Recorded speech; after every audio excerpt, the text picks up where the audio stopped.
валенттілік пен тотығу дәрежесін шатастырып жүрген оқушыларға дәл осы видео арналады. Сендермен бірге 2 жыл қатардан елден елу шығарған Қуаныш ағайларың, ендеше давайте соны сендерге түсіндіріп тастайын. Так, валенттілік дегеніміз өте ұқсас шамалар, но айырмашылықтары бар олардың. Валенттілік дегеніміз ол не? Ол байланыс санына тең.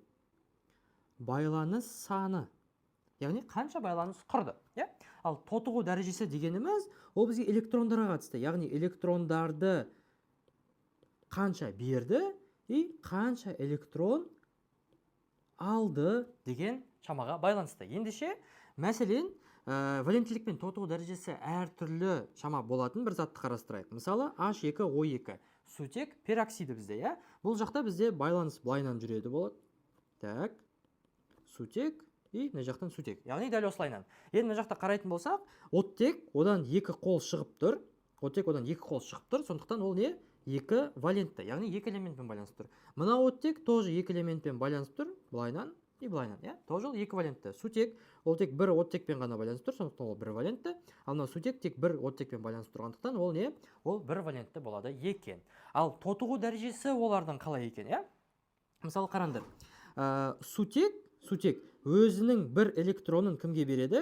Өзінің бір электронын оттекке береді. Яғни, ода минус бір электрон оттекке қарай береді. Сондықтан сутек, яғни электрон берсе, ол плюспен зарядталады. Сондықтан сутектің мына жақ тотығу дәрежесі плюс 1-ге тең. Ал оттек сутектен бір электрон өзіне қарай алды, сондықтан ол минуспен зарядталады. Сондықтан оттектің жақта тотығу дәрежесі минус 1. Мына бетте де дәл солай. Сутек өзінің мынау бір электронын оттекке беріп, ол плюс 1-мен зарядталса, оттек мына жақтан минус 1-мен зарядталады. Яғни, валенттілік пен тотығу дәрежелері деген осындай екі түрлі шамалас заттар екен. Егер де дәл осы нәрсені өте күшті түсінсек, осы видеоны, химияны түсінбей жүрген достарымызға міндетті түрде жіберейік, және де каналға тіркеліп, лайк басып, и сендер үшін химиядан базалық тақырыптар дайындап қойған тұғынбыз, валенттілік, формулалық құрастыру, Менделеев кестесі деген жайлы, соның барлығын көргілерің келсе, біздің комментарийға жай ғана 50 деген санын жіберіңдер, біз дайректке сол видео сабақтарды сендерге жіберетін боламыз. Сендермен бірге болған Қуаныш ағайларың, қош, сау болыңдар.